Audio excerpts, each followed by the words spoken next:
Hai semua, Assalamualaikum. Kembali lagi kita di channel Mr. Tutorial. Okey, untuk video kali ini kami ingin kongsikan cara untuk kemaskini maklumat murid dalam sistem pengurusan identiti atau dikenali sebagai IDMI. Jadi bagi ibu bapa yang nak kemaskini maklumat melalui sistem pengurusan identiti IDMI ini, anda boleh ikuti step dalam video ini. Tetapi sebelum tu jangan lupa subscribe dan tekan button loceng sebagai tanda sokongan anda kepada kami.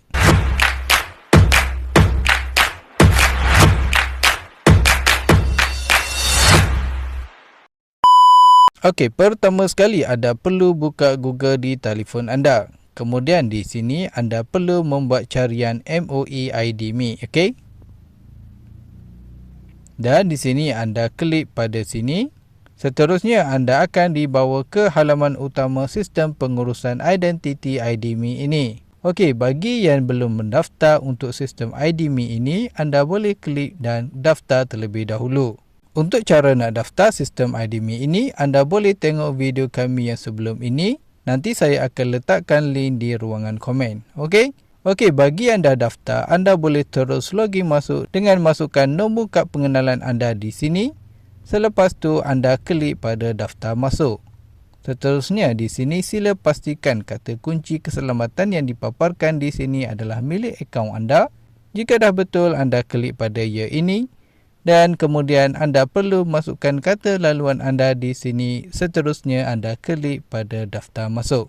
Okey? Seterusnya anda akan dibawa ke paparan utama akaun untuk sistem pengurusan identiti anda.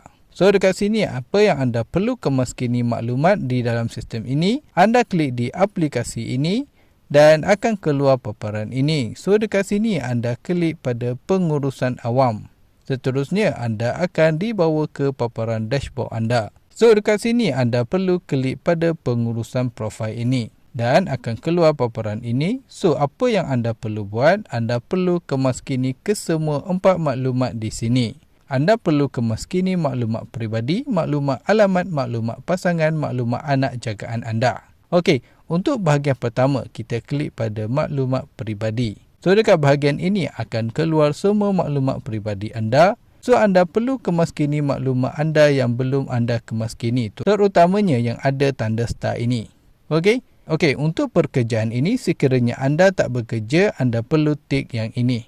Okey? Jika anda bekerja, anda perlu masukkan maklumat pekerjaan anda di sini seperti nama majikan, nombor telefon pejabat, alamat majikan, poskod dan negeri. Jika anda tidak bekerja, anda boleh tik pada tiada maklumat pendapatan ini. Okey? Dan perlu diingatkan untuk pendapatan bulan ni, anda perlu masukkan maklumat anda ini ya.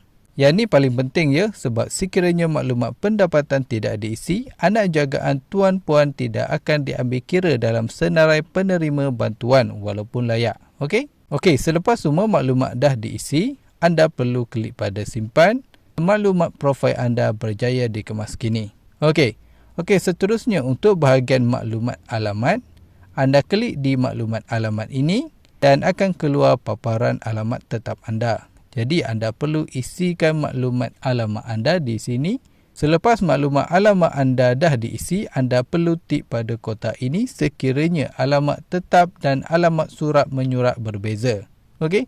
Kalau berbeza, anda perlu isikan maklumat alamat surat menyurat anda dekat bahagian bawah ni. Jika alamat sama, anda tak perlu isikan, okey? Lepas semua dah diisi, anda klik pada simpan, okey? Dan akan keluar paparan ini yang maklumat alamat anda dah pun berjaya dikemaskini, okey? Seterusnya, kita pergi pada bahagian maklumat pasangan. Okey, anda klik di sini dan akan keluar paparan ini. So, dekat sini anda perlu klik pada tambah pasangan untuk anda tambahkan maklumat pasangan anda. Dan akan keluar paparan ini. Dan dekat sini untuk jenis pengenalan ini, anda pilih kad pengenalan. Selepas tu, anda masukkan nombor kad pengenalan pasangan anda dekat sini. Lepas tu, anda masukkan nama pasangan anda dekat bahagian sini. Lepas tu anda klik cari. Okey? Dan akan keluar paparan maklumat pasangan anda dekat bahagian bawah ni. Dan dekat sini anda perlu kemaskini tarikh perkahwinan anda. Lepas tu anda klik simpan. Dan maklumat anda dah pun berjaya dikemaskini untuk bahagian pasangan anda. Seterusnya kita pergi pada bahagian terakhir iaitu maklumat anak jagaan. Anda klik dekat bahagian sini, lepas tu akan keluar paparan ini. So dekat sini anda klik pada tambah anak jagaan. Kemudian dekat paparan ini untuk jenis pengenalan ini anda pilih pada kad pengenalan. Seterusnya anda perlu masukkan nombor kad pengenalan anak jagaan anda dekat bahagian ini. Lepas tu anda perlu masukkan nama anak jagaan anda dekat bahagian sini. Lepas tu anda perlu klik pada cari. Seterusnya akan keluar profil anak jagaan anda dekat bahagian sini. Apa yang anda perlu buat, anda perlu kemaskini ke semua maklumat dekat bahagian ini. Anda perlu klik pada profil ini. Untuk bahagian profil ini, anda perlu kemaskini maklumat negeri kelahiran. Anda klik di sini dan anda cari negeri di sini. Untuk hubungan dengan anak jagaan, anda klik di sini dan anda cari jenis hubungan anda dengan anak jagaan anda. Okey? Lepas tu anda perlu kemaskini maklumat bahasa pertuturan di rumah.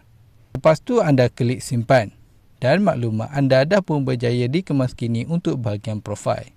Terusnya anda perlu klik setiap bahagian dekat bahagian sini untuk anda update dan kemaskini maklumat anak jagaan anda. Okey?